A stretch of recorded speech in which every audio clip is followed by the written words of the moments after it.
I'm not even sure how that started. It's been so long. It has been a long time. But it is forever and a day with C and K. I am C, and this is K. We thank you very much for your patience during our 4-month hiatus. This is a little different. Our life is It's been 4 months? It's been 4 months, yeah. Crazy. Yeah. Oh It's been a powerful 4 months, but we let them know ahead of time that, thank you for the 40 people that listened to the last episode, just keeping up with us. And we're blessed. Life is full of life, if you will. And we're just back to drop some knowledge that can feed your soul, I would say. Yeah, and we decided to switch it up a little bit. Yeah, it's not a videos today. It's just an audio. And sometimes it's okay to switch things up a little bit here and there. And relieve some tension from having to perform in that way. We want to make sure you get the substance from what we are saying. And then you never know. You might just end up doing a podcast with this whole thing. Yeah. Among a lot of different things. Of other things. First and foremost, I think I want to take this time, not just only that, but to take this time to honor you. That was a nice burp. Thank you. I would have to honor you, and know people don't know that you do things of that nature, and that's a homage, if you will. But I wanted to thank you personally as my partner for the amount of courage that you have exhibited in this time since the beginning of this correlation between you and I. You've done a lot of things that behind the scenes aren't celebrated, and you're still working on celebrating yourself. I know. I wish your guys could see my face right now. She got the duck lips, so weird. But as we work through the things that we really need, we want to bring to you guys the topic. In just a second, let me honor my matriarch. I am proud of you. Thank you for being fearless. I appreciate you knowing when to step up and when to walk away. And the biggest strength that you have is having an open heart.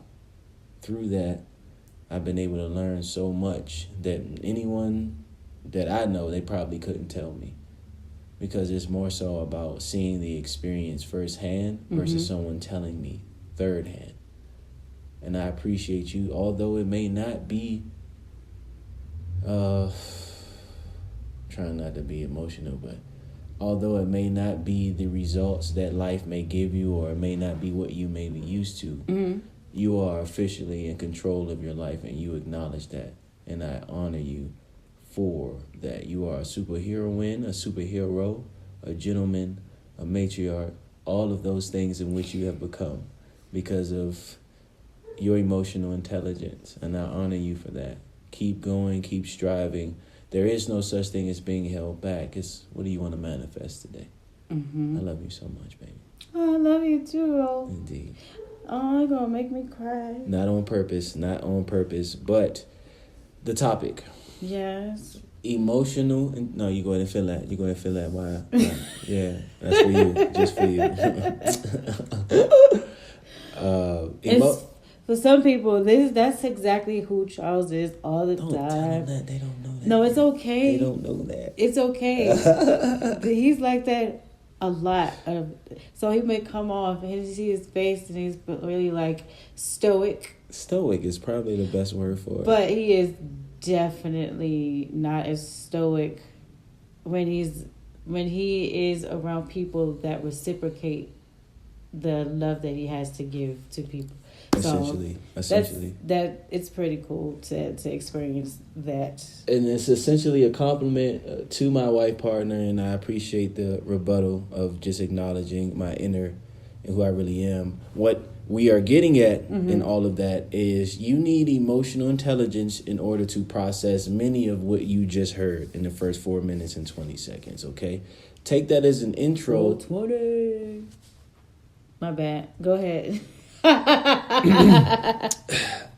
No pun intended. But the emotional intelligence factor is key in humanity overall. And you would need to know how you feel about yourself to be able to feel towards others. And a lot of times what you see with us, each other, humanity in general, you have many people that operate out of how they feel, and they make it about everything else but that. Yeah. And there is an acknowledgement one, right? So emotional intelligence and the acknowledgement of emotions, whether that be yours or your own in the environments, and then the application of that. What may that look like, and why aren't enough humans able to course correct? Because what you heard in the first 4 minutes or so was course correction, honoring the decisions that you've made, whether it's boded well and whatever you may want from it, versus the support you had to move through it, to truly be able to try the things that you truly desire. Not necessarily waiting for someone else to help you or needing that encouragement all the time, but being able to find your own way. So touch on it just to start. That's the intro. Can you touch bases on that emotional intelligence journey for yourself? And then I'll come back and speak on that for myself. Emotional intelligence. The journey, the journey of you being that young lady, that baby, that toddler that was doing some things that showed you who you really were when you were older, how you would hug people. I was a big hugger as a little kid. Like, I would always just see people and see people, period. I've been able to see people, their core, my whole life. And as time had passed and went on, and things happened and trauma ensued, then that kind of, it kind of went away in a sense, but it didn't at the same time, because I was still attracting people that I could see, but the trauma caused me to have a God complex. I want to save everybody instead of just having my heart opened, right? Right. And so my heart was open, but it was closed. And I spoke on this a few days ago, actually. Where did you speak about it at? Oh. You got to plug. Okay, so I spoke on this. Where did you speak when I was teaching a workshop at the University of New Mexico. And so there's always two sides to your core and who you are. A lot of times, and trauma causes it to kind of split. Great point. Right. So trauma causes it to kind of split up or whatever. Like, you start this one way, and then when you experience trauma and things like that, it kind of gives you a flip side of it, and it becomes more shadow than the light part of you. Right. And so just to go and get back to what I was saying, so I was a hugger and always have been very open and loving to people. And then it kind of caused me to not be so open, but still loving and caring or whatever. But now that I'm here and I've worked on a lot of things and understanding why my heart was, so my outside was closed, but my heart was still open. And getting back to the root of that, it always, I have an understanding that I've always had a very heightened emotional intelligence, even as a child. Seeing people, most of the time I think the people that I was hugging and trying to connect with were people who were dealing with things. And as a child, I didn't necessarily know that they were dealing with things, but you can see it when you really are looking through your heart chakra and not looking at the surface of everything. Right. So right. Very well said. Yes. Very well said. Yes. I appreciate you bringing that up. As far as I'm concerned, she is the seer, I'm the feeler. But she sees out of her heart. I feel out of my third eye. So I always have had a heightened sense of discretion. But the person that I kind of let you see at the beginning of the episode is who I really am. I am very jovial, very happy, loving, learn from others, and really make everyone around me feel exactly how I feel, which is uplifted at all times. As my wife partner said, with the trauma, it comes with the discretion becoming hardened. And it's seeming that this stoic outer body that I possess is what I'm presenting to people until they talk to me, until they interact with me, until they need service or they need assistance, and they see who I really am in that moment. But the trauma has placed a cloak over people's ability to want to come to me like I open up to people when I have discernment. So as that's Kendra, a big word. Discernment. Word of the day. Word of the day. We can go with that. Word of the day brought to you by Awakening with Kendra. Podcast now out now on Spotify and all of your podcast Okay, that's enough. Go back. Nevertheless, feeling out of my third eye with a discernment has not made it so easy for people to approach me. And you have one or two things you could do. And I wanted y'all to understand this here is us holding ourselves accountable to what we are discussing with you in your ears, but also a conversation that you can continue. If we all have this deep-rooted connection to who we really are at onset with birth, we also can recognize when that began to change, how it began to change, and have therapy through that, and to be able to hear these conversations better. My next question to you is, at the point of the split, those things that are happening, can you talk about the environment that shaped that emotional intelligence or assisted or did not help with your emotional intelligence? So, with my emotional intelligence, I think I was born this way for one. My name means wisdom and knowing. And so that comes with the territory, I think. It just came that way. But my mom, although it was kind of out of her trauma with her emotions and things, she was very, very, she did things out of her heart. And so I watched that. And I watched the sincerity of the actions that she would do. And I took, my brother and I, we took after that, like, wholeheartedly. Like, that's just who we are as people. But on the other side of that, I watched the emotional, the emotional trauma that she had as well, and how it would break her down to little to nothing at times. And I knew that I didn't want that for myself. So as I got older, I could see certain parts of me taking that on, and that just comes from being raised in that environment. But that at my core was not me. And so through therapy and figuring all of that out, I was able to differentiate between the way my mom handled her emotions and dealing with certain situations versus the way that I wanted to. Very well said. A caveat, would you say for people such as yourself and myself that the first home that we have is our mother?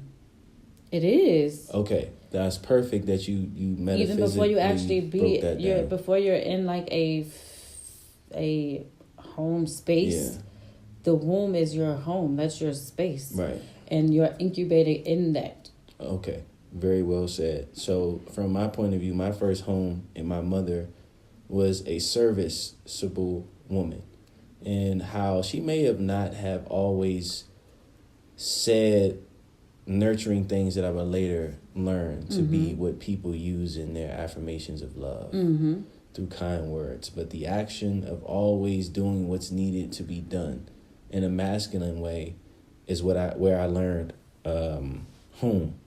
And being able to withstand the elements similar to a house, because your mom protects you from a lot of things. I'm supposed to. But the effort, in my case, it was there. The strength that you have to stand on your principles' integrity, no matter what, is what literally shaped me into the man that I am today. To not be afraid of any consequence and stand on my principle of knowing what is right. And my mom operated out of that, and she raised two young men that became great men for their own families themselves as a result of it. So I'm also speaking, when it comes to the environment, the actual location in which you were raised, I know for myself, if I may begin, that environment is what that storehouse in my mom was protecting us from. Although we succumbed to the elements of the environment in a lot of ways because of the lack thereof stabilization, I would say. I won't get into that.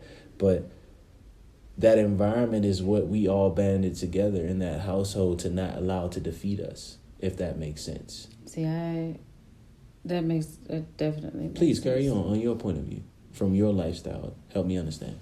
So we moved around a lot. Mm-hmm.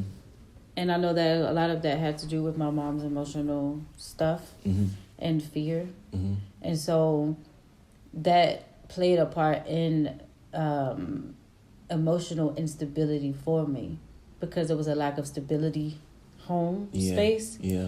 And on top of that, the leaving and going from this place to that place to that place was all based out of a fear, which is an emotion.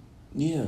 And so I had to really do some forgiveness and some understanding and some reaching down within myself to find myself in that. Right. Because our parents really do the best that they can with what they were given. Right. So you're saying, if I may process your profoundness, the lack thereof one stable environment contributed to the emotional instability for you through your mom already being that way, correct? Yes. Okay. Yes. So and not understanding emotion.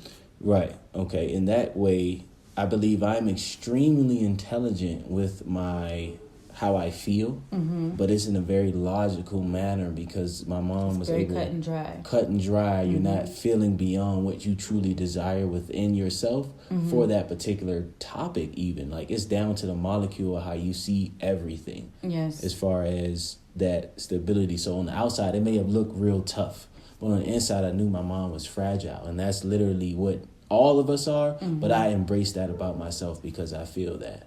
I feel it logically, but I also feel. Okay, so we have spoken about... And mine is I think mine is a little different. Yeah. Like, so I emotionally, I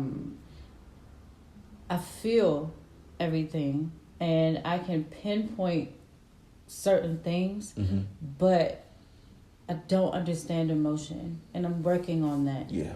Because I did not have my point of reference to understanding why I may be feeling a certain way, and not placing the emotion on a fear-based perspective. I'm working through that and understanding all of that. Right. So although I empathize and I feel what people are feeling, the understanding of why they feel that way, I don't connect with. And I'm learning how to connect that, even for myself and certain things that I may be dealing with. That's why it took me a long time to be able to cry, because I don't understand, or people who may talk to me about relationships, I did not understand why people want to be in a relationship with people. Like it goes deep because I feel like we're getting somewhere because I am not supposed to feel out of my third eye, and you're not supposed to see out of your heart chakra. So what we're talking about is literally the application of what we feel. You feel in a logical manner doesn't necessarily mean you feel entirely. And just because you see from your heart doesn't mean you know how to logically apply it. Exactly. Literally what we're saying. So that's why we're together. It's just like the greatest balance. And this balance is being brought to you by Forever and a Day C&K. We're going to wrap up with this last portion of application. Us acknowledging that. It's not just saying that we have a problem. It's not just saying that we feel. She literally feels logically. I see logically. She sees out of her heart. I feel out of my third eye. In order to balance those things, you have to literally admit the irrationality in what you're doing with yourself. Yeah. We're not supposed to do that. That is something that we have tried to claim the fame to get us here, but it's much more. And in order to understand that all the way around, you have to rework that, rewire that, and have these conversations like this where we could expose who we really are, feel safe in that, but also get back to being an even better human being. There's no such thing as perfect, but you can't just rely on that phrase and be comfortable with what you are able to understand about yourself. This life is meant for you to fulfill you within yourself before you're out of your body. So please take heed of that. Any parting words? This is what we do. Indeed. You just said, oh my God, we are together. Yes, this is what we do. Hold on. Hold on. What we're doing right now is our family handshake. We got a little mixed up. It's there though. Hey, lock it in. So take that, not with a grain of salt, because we don't really eat that much salt over here, salt at all. Take that as herbs to your flesh. Process that, and to your core, as my wife says. You all need to just process this. Talk to someone about this. Yes. And really challenge what we're saying. And notice we didn't talk about anybody else but ourselves. But the next one, we're going to touch bases on types of people that apply to this rule of thumb. Rule of thumb. Yes. And what happens when you don't apply those things. So keep loving on yourselves. Any parting words? We love you all. Seriously, we do. This doesn't work without you. And if you notice, we have not been around to want you to subscribe, and all, we are on that type of time, but we cannot enforce you to do that. And I do think that now that we're in a different space, that we will start giving you guys a little bit more frequent episodes. And I think we would be a little crazy if we didn't shout out what we have going for ourselves. Or how do you feel about that? Not right now. All right then. That's what it is. Because we're just getting into the groove again. And let's just let it be about forever and a day right now. All right. See? Teaching right live on camera and audio. These are the type of conversations that we have outside of it. And it's very gentle. Yes. But for the most part, it's gentle. Unless we're both triggered at the same time. Yeah. And then we have to parent ourselves in that moment, which is a whole nother situation. But for the most part, this is what we get. I mean, this is what we do outside of that. This is very gentle conversation. Just like you have to be the whole gentle parenting thing. Yeah. It's gentle, loving, gentle partnership conversations. Yeah. Because nobody's right or wrong. I don't like that. I don't do that. So. Very well. We love you very much. Keep being gentle to yourselves. And we'll be right back. Till next time. Forever and a Day with C and K. Say. K. I was trying to burp and say K, but it didn't work. But here we are. Love you all. Till next time. Peace.